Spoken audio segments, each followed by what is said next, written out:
great real estate investors.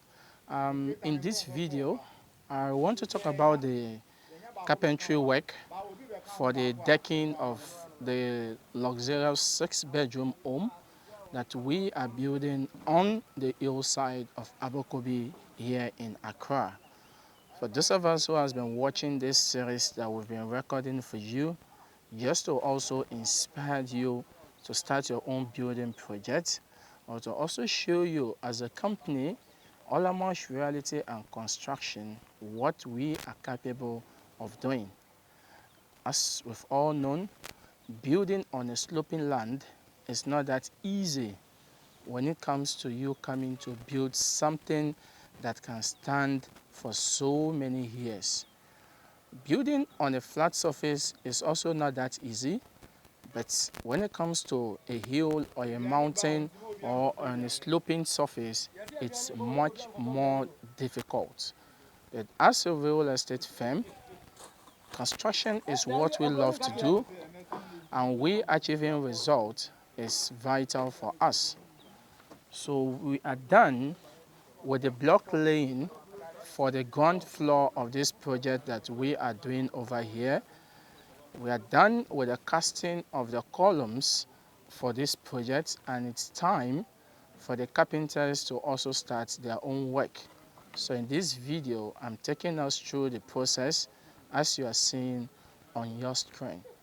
So when it comes to the carpenters coming to fix the formwork or the woodwork for a decking or a floor, we started with the windows, because it's very important for us to get the top level for this project whenever you want to do a decking. Sometimes the messy too, they've already laid the blocks, they've checked the top level, but the carpenter too also have to check the top level. Sometimes they are not that really perfect with it because you might be using 3, 4, or 5 masons at the same time. So we have to make sure as the carpenters are coming to fix the woodwork, we check the top level to guide them to now know how to start with the work. So we start with the window lengthening work. So all the windows, the carpenters will have to fix the entrance, the windows, the wood lengthening over there. Okay, so when they are done with that aspect, then they have to now come in to fix the internal boards.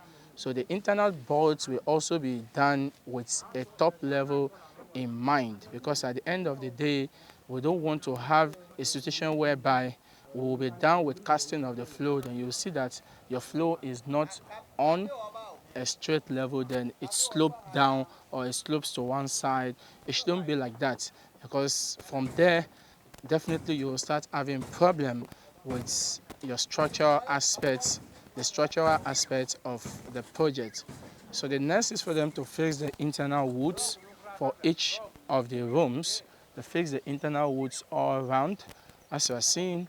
So when they are done with that, then they have to fix in the 2x4.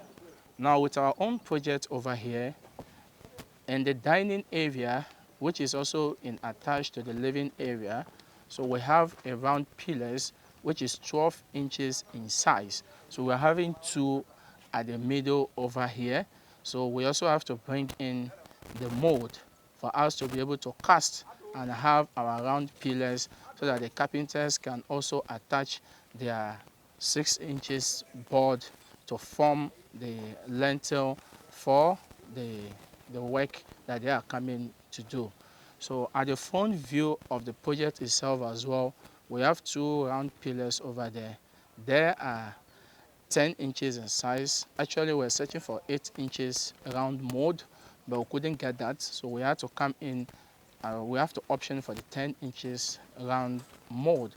So we fixed that from the ground floor, which is the basement, up to the first floor here, where we are coming to cast the concrete, because the decking we are coming to do also have to stretch as a cantilever across the 2 round pillars at the front.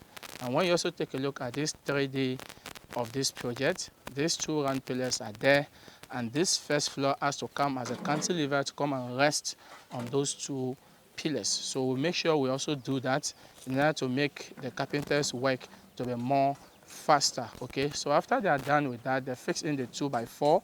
Now they have to now start setting in the bamboo. So this bamboo is what are being used to brace up all the 2x4, because they are now coming to fix the plywood. This bamboo is what will carry the loads of the concrete that we are coming to cast on this level. Okay, so now after the bamboo is being done, so we now have to come in to fix the plywood.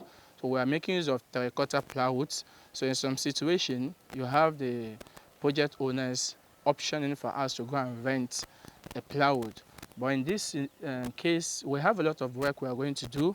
Aside this first floor, this ground floor we are casting to have our first floor, we'll be casting the first floor again to have our second floor, and we'll also be doing a roof gutter. So we going out there to rent woods is not going to help us.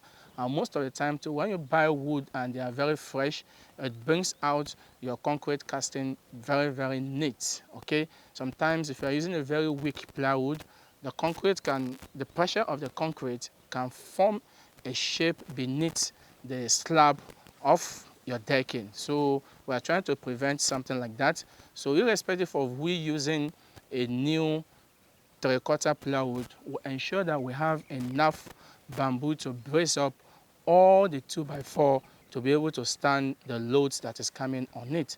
So after fixing all the plywoods on it, then we had to bring in the DPM, which is called the damp-proof membrane.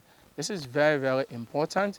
One, it helps to prevent water to penetrate into the plywood, and also it also helps to hold the casting of the concrete very neat. Okay, so we fix in the damp-proof membrane to be able to hold the water of the concrete, to ensure that the plywood is not going to consume the concrete itself, so that this DPM will help us to retain the strength of the concrete to be able to form very well. So there are a lot of benefits you placing a DPM across the plywood that you are fixing for your concrete slab. There are a lot of benefits it gives. Okay, so after that, then you see that over here we are having a retaining wall. Okay, and due to the pressure that is coming from the other side of the land, as you are aware that we are building on a sloping land, it's very vital for us to be able to maintain the structural integrity of this project.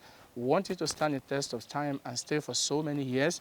So we'll ensure that we build a very long retaining wall, because our goal also is to ensure that this ground floor over here is higher than the road. Okay, technically, as I've been telling people, we are seeing this as a ground floor, but technically it's also another basement. Okay, so it means we'll be having a basement and a sub basement for this project, because it's very vital for us to make sure our project is above the road.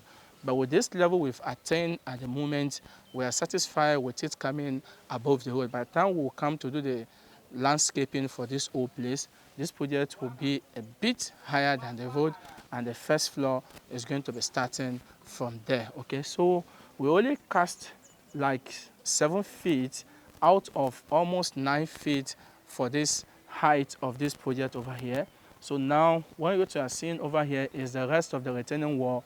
We are casting it in attached to the decking of this project over here. So we've also made use of the 16mm bars to tie them all around together. So our retaining wall is going to be ending over here. So from this place we have the normal blocks that we're going to be raising to go to the top. Okay, so this is what was done by the carpenters. So as we are already aware that we are moving to the next floor, so having a staircase is also very important. So in most cases, we'll make sure that the carpenters are done with the form work before moving to the staircase, so that the steel benders can come in to start their own work. Okay, so now we have the staircase over there. When we're casting the ground floor, we fix in the staircase starter. So now this is what the carpenter also used to start his own work. So the carpenters have fixed the staircase, and fixed all the steps over there, and now too we are good to go. So this is where the steel benders now come in to start their own work. Okay, so when it comes to the carpentry work for this project, this is all we have for us. The carpentry work doesn't end over there. When the steel benders are done Now the carpenter still has to come back to come and fix in the remaining facial boards for us to be able to take our 6 inches level for the concrete casting above the slabs of the carpenter's work. Okay, so this board has now been fixed all around, as you can see on your screen. So the carpenters has came to fix all the boards round. The cantilever board has also been fixed, and binding wires were also used to brace up the work. Now, it's also very important for you that you are doing your project. Whenever you are coming on board to cast the decking or the flow of your project, ensure that the carpenter is always around. Okay, most of the time we ourselves have checked everything, but sometimes anything can always happen. So when your carpenter is around, he will quickly come on board to come and fix any leakage, to come and fix any accident that might happen while we're working on the decking. Okay, so in our own situation that we're coming to cast this project, the carpenter too is also around. He will also still keep checking around to see if there's any leakage, if there's anything he has to do to make sure our concrete work comes out very, very neat. Okay, so this is all we have for us when it comes to the carpenter work for this project. Okay, so if you are searching for a construction firm to help you to build a dream home, most especially on a sloping land, then you have to come on board to contact us at OLAMOSH Reality and Construction. It is very, very challenging. It also consumes a lot of money for you to be able to build on a sloping land, and you require experienced real estate firm to do something like that for you. If not, you might learn the hard way, and we are not praying for that to happen to you. We have lands that we are selling in 4 different locations. Number 1, we have lands at Ayikuma. Ayikuma is a very great location. The land is very, very sweet and very beautiful, not far from the Ayikuma police station and Ayikuma government school. We have a lot of developing estate around this Ayikuma land, and I will advise you to quickly come on board to come and secure a plot or more over there. Number 2, we have land at Dodowa. This is on the hillside of Dodowa behind the district hospital. From there you have a breathtaking view of the Dodowa township. I really love this location as well. We have a lot of houses around this place. You can start building, and after a few 1 or 2 years you can as well move into this place. Number 3 location is Abokobi on the hillside over here. We have only 2 plots left at the moment. We have new clients which has also secured one of the plots we have available. If you want to enjoy, you are looking for a very beautiful place to build a vacation home, your retired home, or a dream home that you really want to feel happy and feel on top of everybody, then you have to come to the hillside. At the moment, it's still quite affordable, so I would advise you to come on board to come and buy land over there. So the last location is Katamanso. This is a very beautiful location, just around the elegant homes, around the detail center. We have a lot of contemporary homes that are springing up left and right at this location. We have a lot of real estate developers building expensive homes to be sold to people like you. So the best time for you to also come and secure your own plot of land is today. Now, all these locations I've mentioned no longer an issue. They all comes with title certificates. Start building immediately without any problem. Okay, you have to build your dream home, be it a commercial project. We are available to help you to build your dream home. Don't forget to subscribe to this channel. See you some other time. Bye.